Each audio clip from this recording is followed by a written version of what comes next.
पुलकित मन से भगवान श्री कृष्ण को कोटि कोटि नमस्कार करने के बाद धर्मराज युधिष्ठिर ने भगवान कृष्ण से प्रार्थना की, हे महाराज, अब मेरी इच्छा चैत्र मास के शुक्ल पक्ष की एकादशी के नाम, महात्म, पूजा विधान आदि के बारे में विस्तार पूर्वक जानने की है।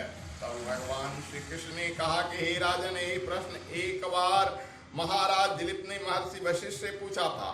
तब वशिष्ठ जी ने जो कथा महाराज दिलीप को सुनाई थी वही मैं आपको सुनाता हूँ। बहुत समय पहले की बात है। रत्नपुर नामक एक नगर पर अनेक ऐश्वर्यों से युक्त पुंडिक नाम का एक राजा राज करता था। रत्नपुर नगर में अनेक अप्सरा, किन्नर और गंधर्व वास करते थे। उनमें ललित और ललिता नामक पति पत्नी भी रहते थे। उन दोनों में बहुत प्रेम स्नेह था।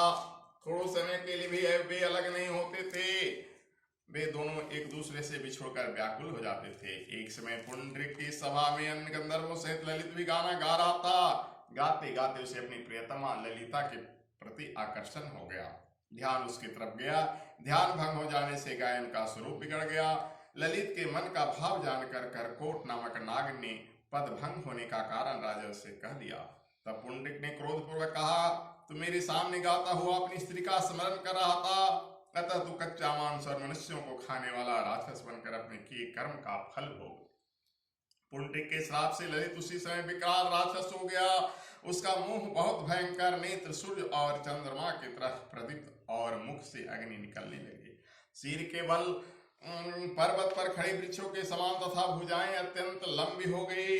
इस प्रकार उसका शरीर 8 योजन लंबा हो गया। राक्षस बनकर वह अनेक प्रकार के दुख भोगते हुए जंगल में भटकने लगा। अब तो उसकी स्त्री ललिता भी बहुत दुखी होकर रोने लगी और पीछे पीछे भटकने लगी और विलाप करने लगी। वह अपने पति के उद्धार का उपाय भी सोचती रहती थी। एक दिन ललिता अपने पति के पीछे पीछे चलते हुए विंध्याचल पर्वत पर श्रृंगी ऋषि के आश्रम पहुंच गए। श्रृंगी ऋषि ने ललिता को देखकर पूछा कि हे देवी, तुम कौन हो और यहाँ किस लिए आई हो? ललिता बोली कि हे मुनिवर, मेरा नाम ललिता है।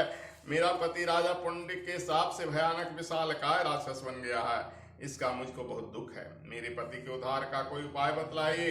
ऋषि बोले, हे गंधर्व कन्या, अब चैत्र शुक्ला एकादशी आने वाली है, जिसका नाम कामदा एकादशी है। उसका व्रत करने से मनुष्य के सब कार्य सिद्ध होते हैं। यदि तू कामदा एकादशी का व्रत करके उसके पुण्य को अपने पति को दे दे तो राजा का श्राप ही अवश्य में शांत हो जाएगा और तेरा पति शीघ्र ही राक्षस योनि से मुक्ति को प्राप्त होगा। चैत्र शुक्ला एकादशी कामदा आने पर ललिता ने व्रत किया और द्वादशी को ब्राह्मणों के सामने अपने व्रत का फल अपने पति को देते हुए भगवान से प्रार्थना करने लगी कि हे प्रभु, मैंने जो यह व्रत किया है इसका फल मेरे पति देव को प्राप्त हो जाए, जिससे वे राक्षस योनि से मुक्त हो जाए। एकादशी का फल देते हैं उसका पति राक्षस योनि से मुक्त होकर अपने पुराने स्वरूप को प्राप्त हुआ और अनेक सुंदर वस्त्र आभूषणों से युक्त होकर ललिता के साथ विहार करने लगा। उसके पश्चात वे दोनों एक दिव्य विमान में बैठकर स्वर्ग लोक को चले गए। वशिष्ठ मुनि ने कहा, हे राजन, इस व्रत को विधि पूर्वक करने से समस्त पापों का नाश हो जाता है और राक्षस आदि योनियों से छुटकारा मिल जाती है। संसार में इसके बराबर कोई और दूसरा व्रत नहीं। इसकी कथा पढ़ने या सुनने से मात्र वाजपेयी जग का फल प्राप्त होता है। जो एकादशी व्रत करता है वो संपूर्ण तपों का फल भोगता है। बोली वृंदावन बिहारी लाल की जय, विष्णु भगवान की जय। हरिओम।